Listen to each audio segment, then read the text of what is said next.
India, a country of extremes like no other, of a staggering diversity, where ethnicity, culture, religion and language come together in a dazzling kaleidoscope of humanity.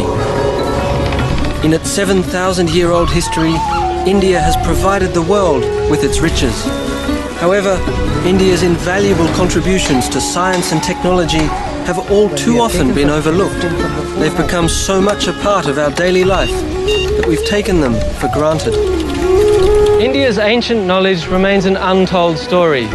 Few know how profoundly India has shaped the modern world. That it was India that came up with the concept that fueled the global high-tech revolution. That it was India that helped nurture the roots of modern medicine. As it turns out, the key to scientific and technological innovations of the present, and it may be of the future, have long lain hidden in the untold story of what the ancient Indians knew.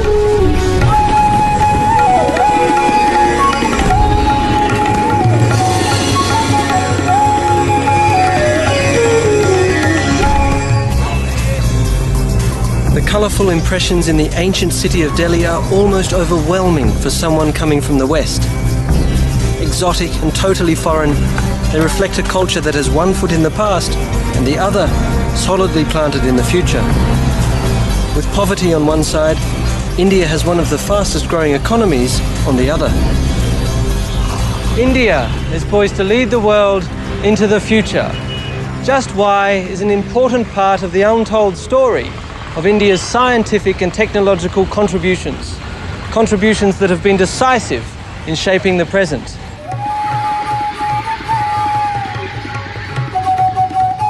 To look at one of the most astounding feats of India's past, I travelled to Jaipur, some 300 miles south of Delhi. Jaipur is famous for its legendary Pink Palace, but I was looking for a scientific treasure of magnificent scale. Here in Jaipur, the Hindu belief spurred an innovation of unprecedented precision. Much like in the modern Western world, the movements of the sun, the planets and the stars were believed to affect human life. In order to determine the most auspicious times for important events, like festivals or marriages, precision was crucial. Astrology, a pseudoscience claiming divination by the positions of the planets, the sun and the moon, gave rise to one of India's oldest and most important sciences, astronomy.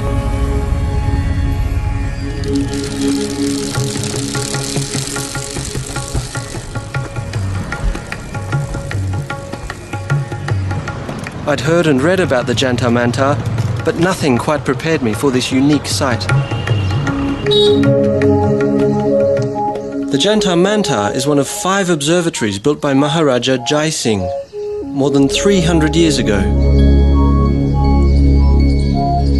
What looks like a giant playground is in fact an architectural and astronomical marvel. Unlike the small metal tools the Europeans developed to read the stars, some of the 16 astronomical instruments built here out of stone, mortar and plaster are the biggest in the world. Prior to Jai Singh's time, astronomers relied on smaller instruments such as the astrolabe. The immense forms that Jai Singh built here and elsewhere in India are the only ones of their kind.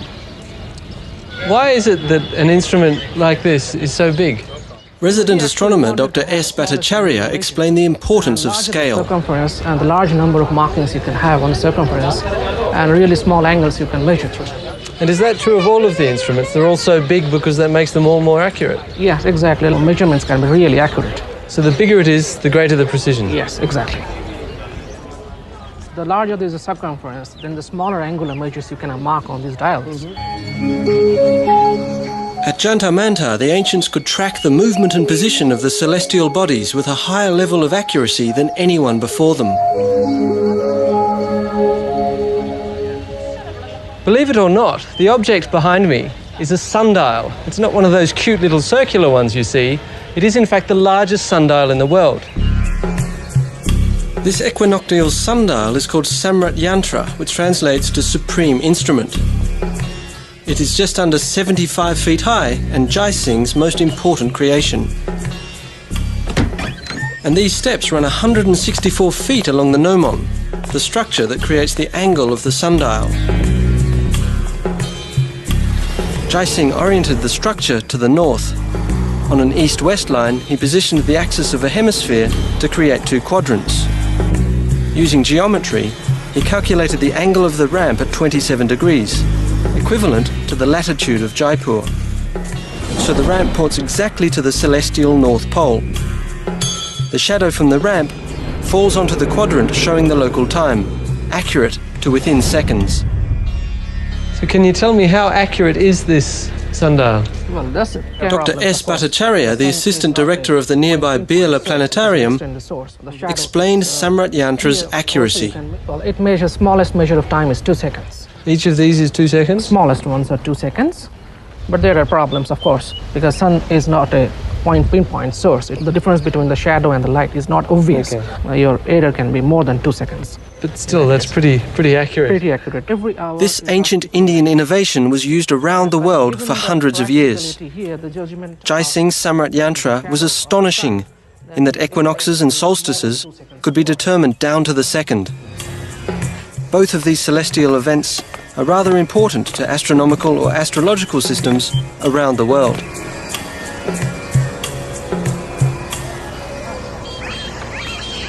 But he didn't create something out of nothing. Jai Singh's designs capitalized on a dimension of science and technology with much older roots in India's history: mathematics. It all started with a dream. According to Hindu tradition, the world began from nothing when it was dreamed by Brahma, the creator god of India. Brahma's waking and sleeping pattern was believed to govern vast cycles of history. So vast indeed that a single Brahma day lasted 1 kalpa, that is 4.32 billion years. Almost the same time span modern geologists estimate to be the age of planet Earth.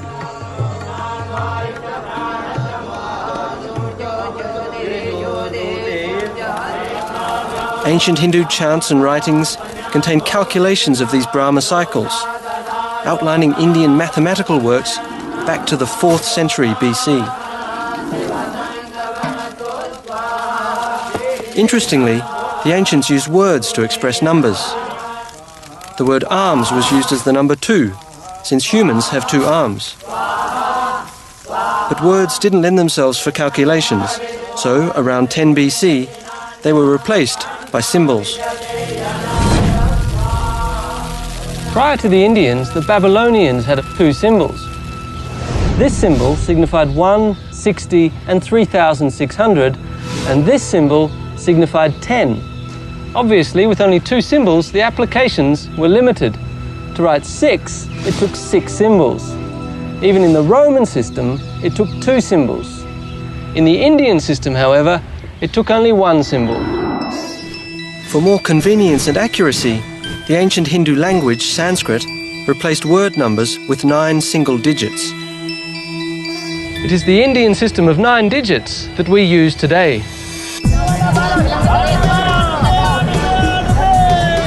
Traders and merchants were looking for an easy way to count and calculate. So commerce became the motor for ancient Indian mathematics and a numeric system that invented this crucial digit. It's the last symbol of this ingenious system for which we remain forever indebted to the ancient Indian thinkers. 0. For them, the symbol stood for the Sanskrit word shunya, meaning nothing. But once the concept became a symbol, mathematical computation was born.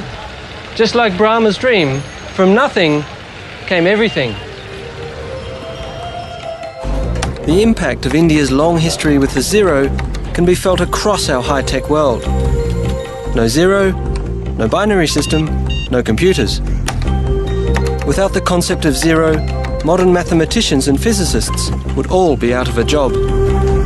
All of this, the computers, the software, would be impossible without the preeminent ancient Indian invention, one that's been called the equal of any single human achievement, right up there with mastering fire or the invention of the wheel, the invention of the concept of 0. Numbers have become so much a part of our daily lives that we forget where they came from. And if you ask most people about the origin of our numbers, they'll probably say they were Arabic, and that would be wrong. It's not difficult to see how this mistake occurred. Arab traders introduced the 10-digit system to the West around 900 AD. But even in their own records, Arab scholars refer to the Indian system. In all likelihood, the Arabs picked up the Indian way of counting in a marketplace, much like this one.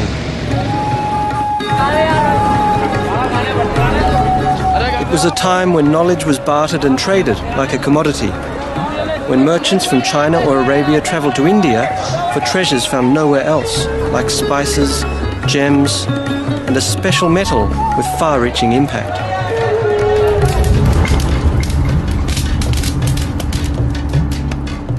In search of the first advanced material in the ancient world, I travelled north to the foot of the Himalaya mountains to find clues to the legendary Wootz steel.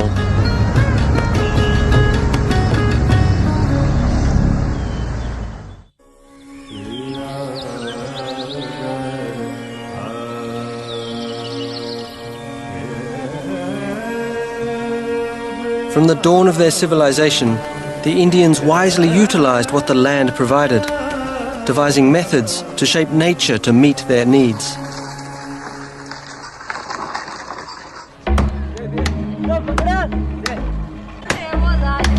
India's history of metalworking is documented in some of the oldest written records in the world. It is legendary. Yet only a few tantalizing clues to the source of that legend remain. Here, along the road to the Himalayas, I'd heard there were groups of itinerant workers who still retained one of the main skills of the ancient Indian metalcraft.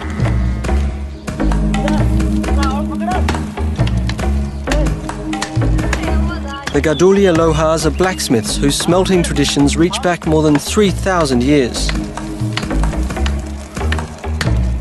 Watching them hand-forge simple tools carried me back in time. I could easily imagine how the ancients smelted and forged their iron. Their methods seem to have changed very little. Iron ore from deposits across India was placed in a mud and brick furnace charged with charcoal. Bellows provided an air supply that brought the temperature up to 1100 degrees Celsius. The molten iron or bloom collected and cooled at the bottom. In order to make a tool or a weapon, the ancients reheated and hammered the bloom into shape, much like these Lohars do with bars of scrap iron.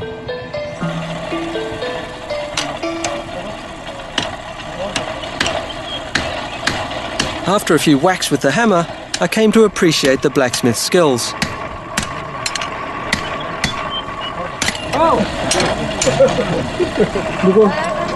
And what's more, I realised that while the ancestors of these Lohars forged everyday tools that contributed to India's wealth, it wasn't sickles but swords that brought the world to India's shores.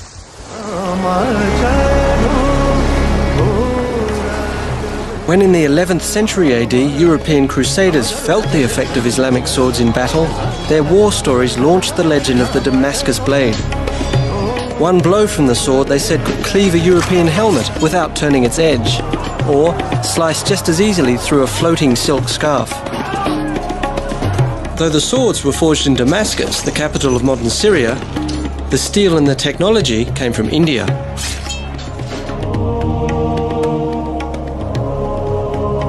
The Europeans took thousands of these fabled blades home, determined to uncover their secret. Yet, the formula remained a mystery for centuries.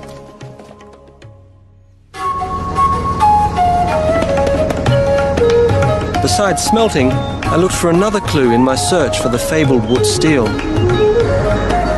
To learn more, I travelled north to the foot of the Himalaya mountains. Following in the footsteps of ancient traders, for whom no distance was too far to get their hands on the fabled Wootz, I was in good company. Even Alexander the Great had sought this ancient Indian treasure.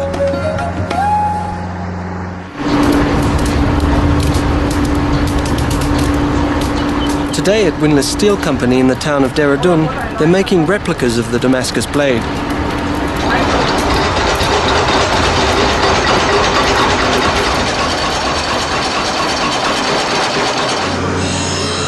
Now, of course, they use modern tools, but the basic approach remains the same. Forging, shaping and polishing constitute the major steps in creating a blade. Still, the big question remains whether the modern replicas retain more than just the look of the legendary steel. One legend would have us believe that to give the sword its finishing touch, the metal was cooled by thrusting it through the body of a muscular slave, to have his strength flow into the sword. And that's not the only outrageous tale. Others believe that the strength of Damascene steel came from quenching the sword in the urine of a red-headed boy, or in a goat that had eaten ferns for 3 days, neither of which got them very far. In the centuries after the Crusades, many sought to replicate the swords of Damascus, but most achieved only the appearance, not the properties.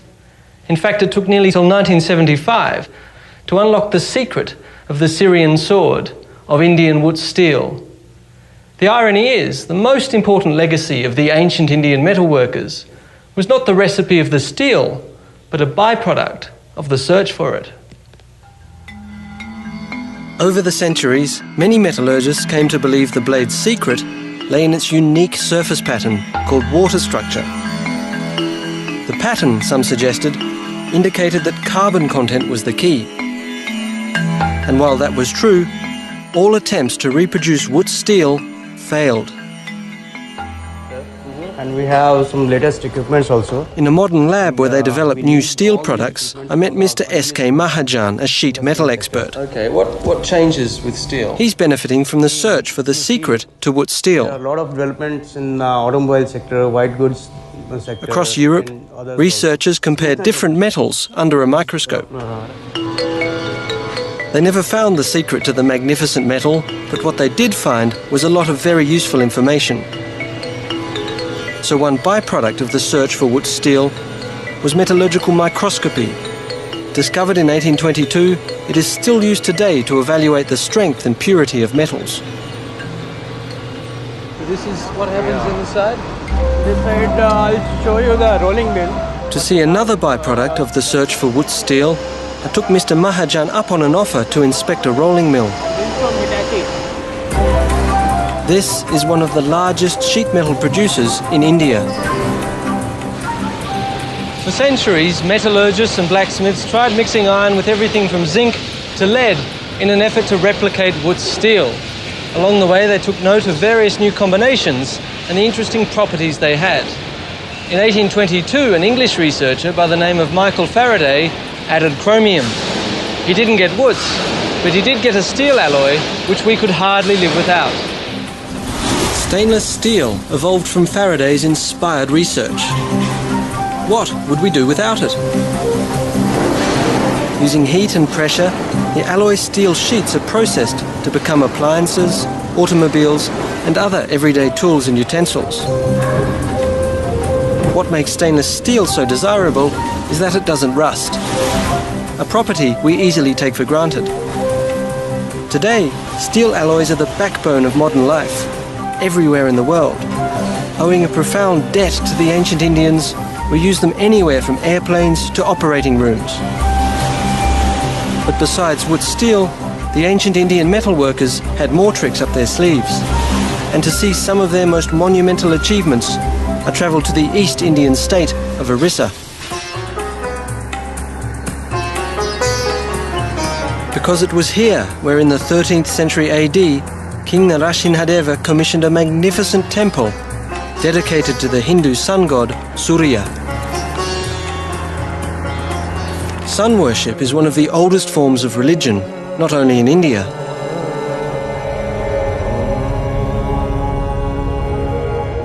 Konark Temple is the embodiment of Surya's daily ride across the sky. His chariot has 12 wheels, one for each month of the year. It's pulled by 7 horses, one for each day of the week.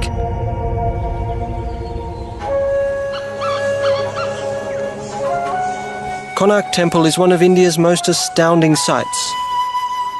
Though much of the original structure has decayed, I could see that the remains bear witness to the accomplishments of the ancient builders. Researchers know a lot about how the temple was built because of the locals' deep attachment to it. The ancient Indian contractors kept detailed accounts of the construction on palm leaf manuscripts like this one. But some local families kept the original manuscripts, from which we have an astonishingly detailed record of the project, stretching back 1,000 years. Organised with mathematical precision, the manuscripts tell of a highly technical building process which was completed in only 12 years. Stone blocks were the principal building material. Ironworkers played an important role in this ancient construction technique. They were the ones to forge these interlocking clamps, designed to hold the stone blocks firmly in place. What is new in this temple is that its builders relied on the innovative powers of the ancient metal workers. Using the same basic technique of heating iron ingots and hammering them together, blacksmiths created beams up to 20 feet long and weighing over 5 tons. You can see here where the individual ingots were joined together. In so doing, the ancient blacksmiths created the first beams used in construction, a remarkable application of a simple technology. Though there's evidence that other cultures used metal to join sections of stone, the ancient Indians were the first to incorporate long metal beams as structural components. This is an impressive piece of engineering. Hand-forged iron girders support massive stone lintels to form the supporting structure of the building. During early explorations of the site, more than 20 girders were found throughout the temple. Now, given that each of these girders weighs around 10,000 pounds, and the stone lintel probably just as much, it's truly amazing that the workers could lift such a massive weight. The mystery was solved when researchers analysed the palm leaf manuscripts. It seems the builders relied on an imaginative mechanism created by the blacksmiths and a local source of auxiliary power. Using hand-forged iron pulleys and ropes, the stone lintels were placed on wooden planks. Elephants were trained to step on these to raise the lintel pieces in the air, while a team of men pulled on the ropes to set them on the girders. Throughout the construction, elephants did the heavy work. From lifting to grading, they were not only the cranes but the bulldozers, levelling the building site before the foundation was laid. Their labour has made them immortal. When you think how important elephant power was to the temple builders, statues like this one make a lot of sense. The elephants deserve to be remembered for their contribution to one of the great monuments of ancient engineering and architecture.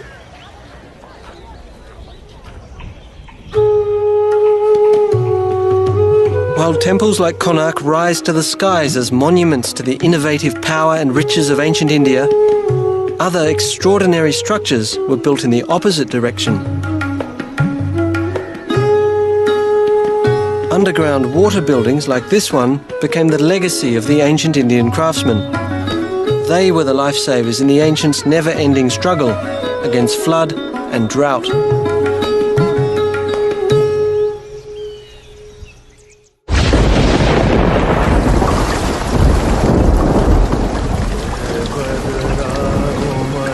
The monsoon's powerful rhythms have shaped life in India since earliest times. Today, they continue to do so. 90% of India's rain falls during a 3-month downpour. The deluge saturates wetlands and swells the sacred rivers, which Hindus view as goddesses, brought to earth to help humanity.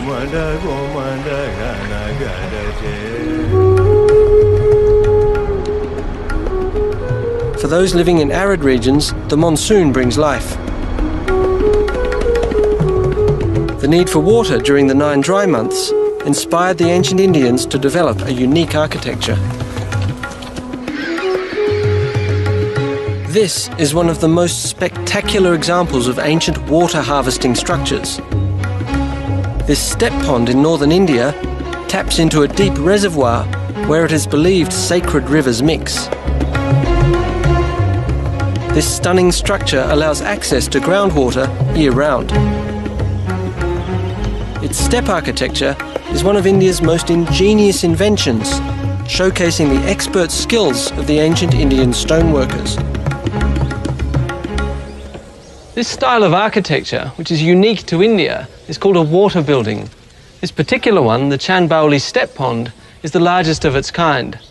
Step architecture, which could be round or rectangular, was designed to meet both practical and spiritual needs in India's driest regions. Stone blocks became steps, facilitating the long walk down to the life-saving resource. And a long descent it was. The pond is over 5 stories down, and farther still when the water level drops during the dry months. With stone blocks, you could build square corners and curves and keep the layers level, regardless of the incline. Whereas temple architects used stone blocks to build upwards, creating vaults and chambers. Step wells and ponds were built in the reverse direction. But first, they had to find the water. A large tree was often the clue to the source. Near the tree, a rectangular well was dug to check the depth of the groundwater and confirm its purity. The well was widened into a rectangular pond, which was then lined with stone blocks. The step architecture kept the walls close together to reduce evaporation and ensure that the pond stayed cool. Allegedly, this was done with a special effect in mind. Indians have a long tradition of water cooling methods. Evidence indicates that evaporation was put to a novel purpose centuries ago. European accounts of the 19th century tell of rows of shallow pottery vessels containing water, which were covered with straw and exposed to a draft. The evaporation chilled the water and could even produce small quantities of ice. Let's see if it works.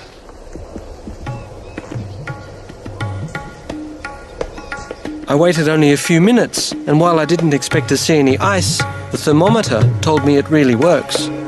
It's actually dropped by a few degrees. It seems like the ancients had an innovative way of making their lives a little more comfortable.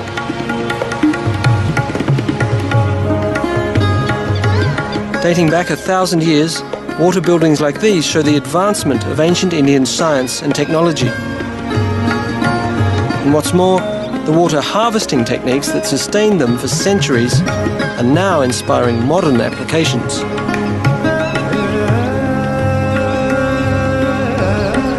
One project may just become a role model for others. Laparia is a small farming village some 2 hours' drive from Jaipur, in one of the driest regions of India. In a good year, the 3 monsoon months bring 12 to 35 inches of rain to Laparia, and that's usually enough to provide water for the people, their livestock and their crops all year round.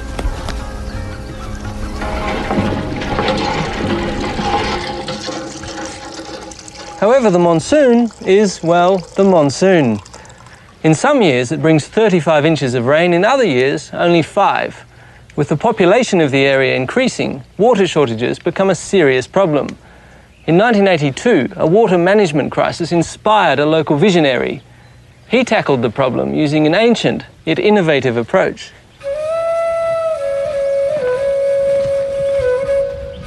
हम सब लोग इकट्ठे होकर के और सब लोगों ने मिलके काम किया. Laxman Singh, a member of a prominent local family, has dedicated his life to reviving traditional rainwater harvesting methods in a parched and barren land.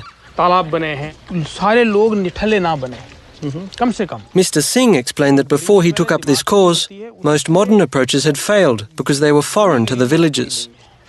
So मैं अपने गांव के प्रयासों में, So instead, he reminded them of their ancient wisdom. के प्रयासों में तब्दीली हो.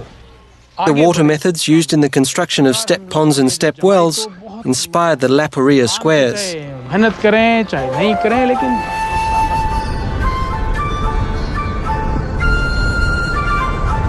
Based on an ancient technique, the starting point is a gentle slope in the landscape. A large patch of the slope is divided into rectangular units of approximately 200 by 400 feet. Each unit is enclosed by dikes along the three sides that lie towards the lower part of the gradient. They're called chaukas, meaning squares. This zigzag pattern on the land allows rainwater to enter the square and fill it up. Excess flows into the next square and then onto the next. Runoff flows into a storage pond or tank. Collected water percolates through a soil filter into the groundwater, which is pumped up through the village wells. As Mr. Singh explained the process in more detail, I realised that this low-tech, high-intelligence irrigation strategy manages a limited water supply most efficiently. In fact, Laxman Singh's approach was producing more drinking water as well as sufficient water for their pastures and farmlands.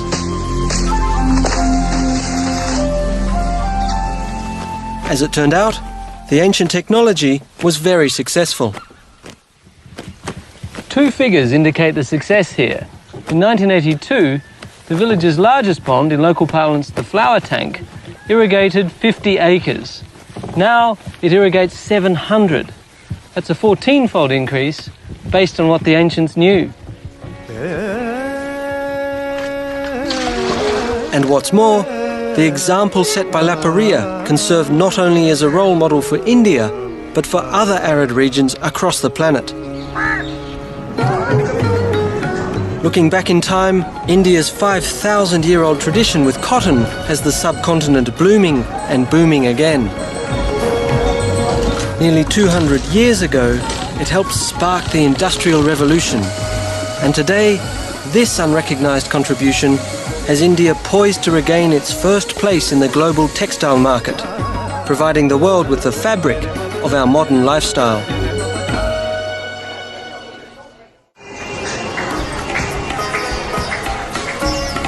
This is the Chandi Chowk Bazaar in Old Delhi. For thousands of years, traders came here to find something only India could offer.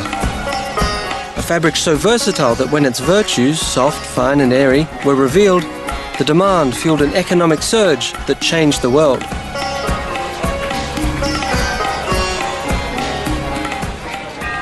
I'm standing in a sea of a product that made India bloom and boom. Everything in this market is made of cotton. Deep within these colourful fibres is another untold story of India's contribution to our technological past.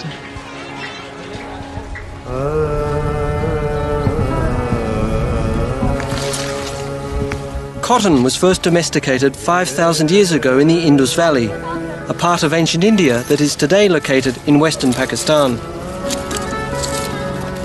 Each fibrous bloom is called a bol, which contains many tiny seeds. Rich in vitamins and oil, ancient farmers fed the seeds to their livestock long before the true treasure of the plant was discovered. Called wool-bearing trees by the Greeks, cotton plants were traded across the ancient world, but few devised an efficient technology to mine their magic.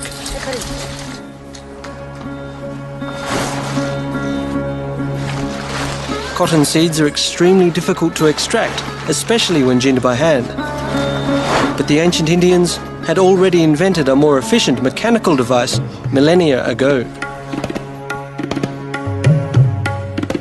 The churka uses two rollers, a mechanism similar to an antique clothes wringer, which pinches the cotton balls, pulling the fibres from the seeds.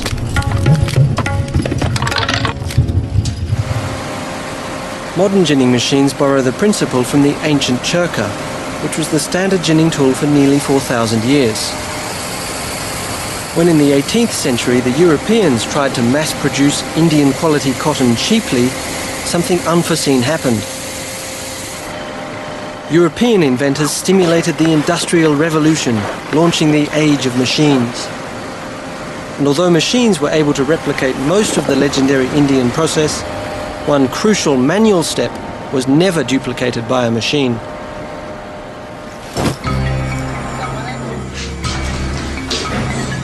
Long ago, Indian craftsmen pioneered a tool that gave their cloth a unique quality. The origins of the spinning wheel are somewhat obscured, yet the earliest recorded appearance was in India. For millennia, thread was spun by hand and with simple spindles. Then, around 1,000 years ago, the spinning wheel was developed. It was a simple, yet enormously efficient technological leap. The wheel turns the spindle, which gently twists and collects the thread. The spinning wheel was so efficient that in skillful hands the normal daily output could be doubled, and yet the legendary quality was retained.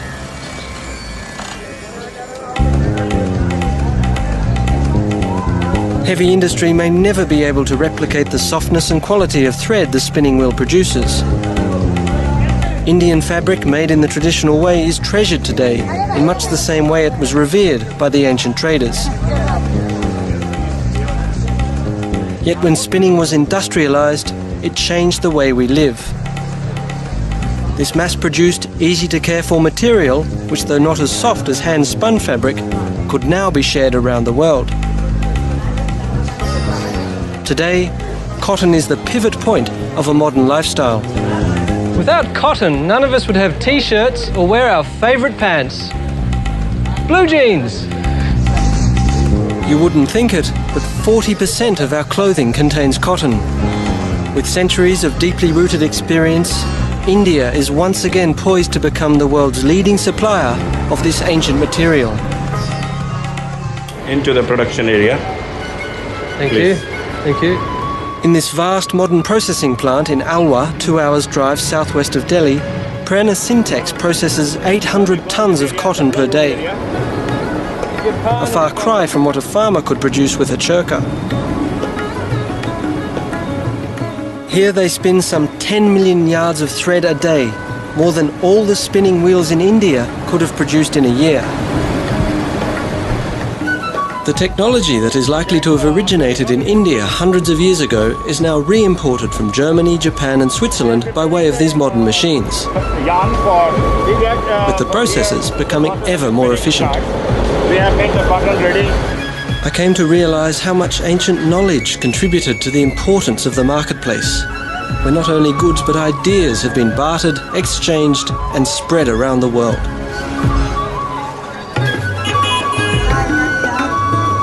For thousands of years, merchants have come to buy, sell and trade here in the bazaars of India, returning home with Indian cotton goods, new ideas, perhaps ingots of raw wood steel, and of course the famed Indian spices so coveted around the world. Many of these spices have medicinal properties. In ancient times, most medicines came from plants. According to the ancient Indian physiological texts, the state of one's health can be attributed to one's eating habits. Science has shown that some plants have curative powers. Willow bark is the basic ingredient for aspirin. Spices like garlic are believed to boost the immune system and help with minor ailments.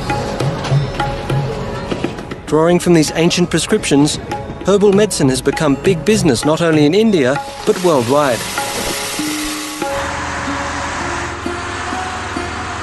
Native spices and herbs are mixed in a variety of combinations by more than 8,000 pharmacies. Global demand is difficult to calculate, but herbal products in India alone constitute a billion-dollar market.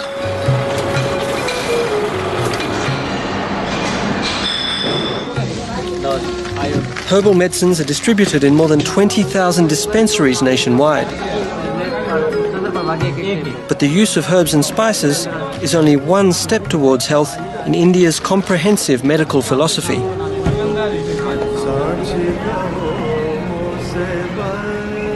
Near the sacred Ganges River at the Kripalu Bagh Ashram, I found the ancient Indian healing practices still very much alive. This ashram houses an Ayurvedic clinic that treats hundreds of patients a day. Ayurveda in Sanskrit means the science of life, which defines health as total well-being.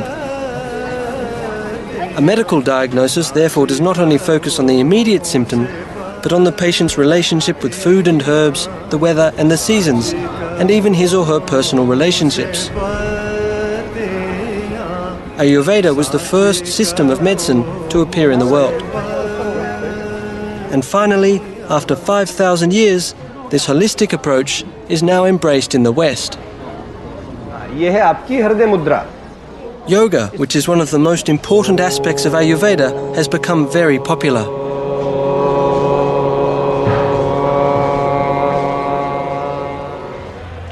I'm here to learn what I can about Indian medicine. Since it all began with yoga, yoga is where I begin.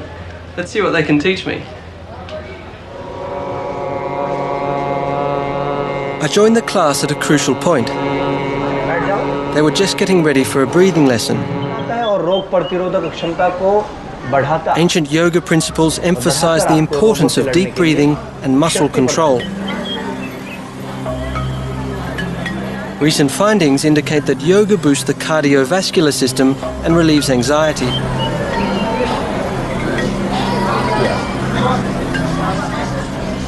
It seemed to work.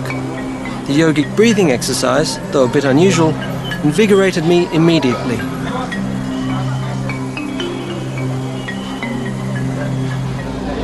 Well, it may look simple, but I've just learned that breathing, which is one of the foundations of yoga, is a complicated business. I have a lot to learn. Hepatitis B को मैंने ठीक किया, इसे मैं मानता हूँ. Yoga master Ramdev Ji took the time to tell me more. तो मैं समझता हूँ As a medical technique, yoga's goals are to restore the flow of vital energy around the body, to treat a variety of illnesses. और इससे हमारे heart के blockage से लेकर के cancer. These old school methods have recently had to withstand our Western benchmarks of science. क्योंकि गरीब Yogi Ramdev Ji thought a demonstration would best make the point. Postures and stretching appear to increase circulation to the limbs.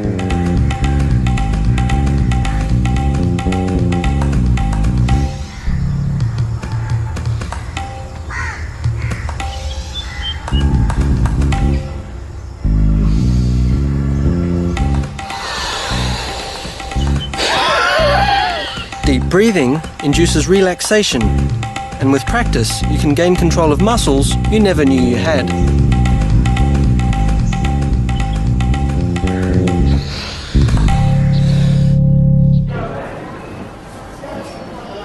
While yoga has reportedly helped patients suffering from afflictions like asthma and arthritis, the long lines of people at this clinic were clearly hoping that Ayurveda could do much more.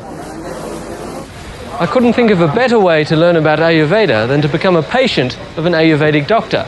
So I scheduled an appointment with Dr. Gaval.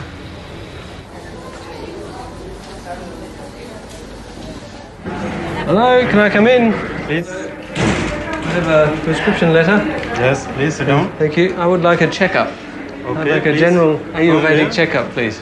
From where? Australia. Okay, I tell you what's Ayurveda. Dr. Gaval explained that in Ayurveda it is all about your humours. विज्ञान है. Good health has to do with the balance of internal forces or doshas. एक तरीका सिखाता है हमें. But to begin with, Dr. Gaval started like any Western doctor would. Chest, okay. He listened to my heart and lungs. Yes, yes, yes. Okay, ठीक. Okay. Then he switched to Ayurveda. First of all, I see your nails. It's good. He examined the colour and texture of my fingernails and eyes, which could indicate a dosha imbalance. Just like I have. The pulse examination was the clincher. My nose. Since 13th century Vedic texts, pulse examination is one of the oldest forms of medical diagnosis. Pith and cough. In Each of the three internal forces or doshas pulses through the radial artery. body is made up. Dr. Gaval's index finger read Vaya, which stands for air and ether. His middle finger picked up Pitta, that is fire and water, and Kapha, earth and water, registered on his ring finger. का हम उपयोग करेंगे. Then your nadi is completely fit now. Thank you. Okay. ठीक है? You are totally fit. Oh, I'm glad to hear. Once he had pronounced that my doshas were in balance and that I was in good health, Dr. Gaval taught me some of Ayurveda's little-known accomplishments. आपके शरीर में सम है. It was amazing to learn that hundreds of years before European medicine, Ayurvedic doctors had already developed a remarkable range of specialties. They included psychiatry, pediatrics, ophthalmology, toxicology, gynecology, and surprisingly, surgery. As it turns out, The ancient Indians had designed surgical instruments and developed unprecedented operating techniques centuries ago. Recently, one of their ancient techniques, which was once used to repair a punishment for adultery, has become rather popular. Leaving a single line. Throughout India's history, even medicine has taken its twists and turns. Tracking the legacy of the ancient Ayurvedic surgeons led me to one of Delhi's largest hospitals. I had arranged a meeting with Dr. Lokesh Kumar, a plastic surgeon. Familiar with Indian medical history, he assured me that one ancient Indian invention in particular was making a lot of people very happy today. In ancient times, the standard punishment for adultery was removal of the nose. This gave ancient surgeons plenty of opportunities to practice rhinoplasty, or, as it's more commonly known today, a nose job.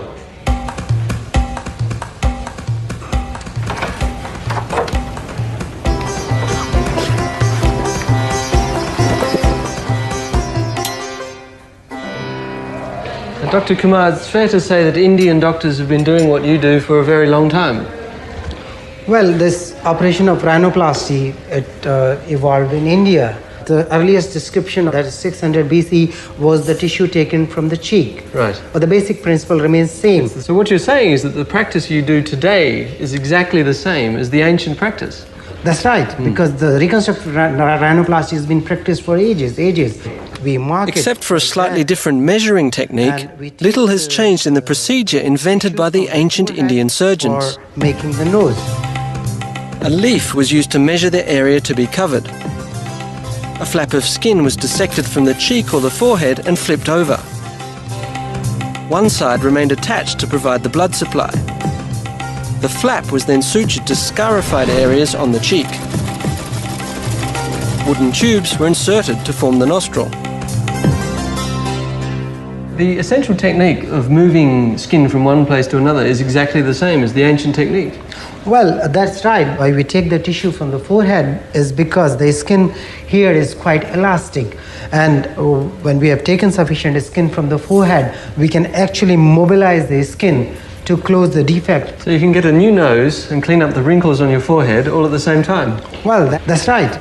You get the forehead wrinkles removed as a bonus. I wouldn't mind a bit of that. What most impressed me about my visit to Dr. Kumar's was the sheer antiquity of plastic surgery. For centuries, this ancient Indian idea has been a true blessing for those who desperately needed it, and for those who are merely looking for a little improvement.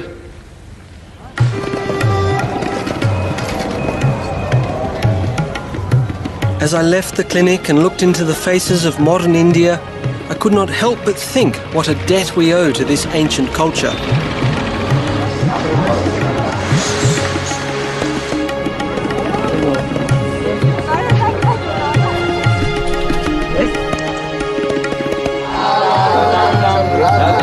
From mathematics to architecture, what we wear to what we eat, our lives have been shaped by an ancient wisdom. For 7,000 years, India has provided the world with its riches.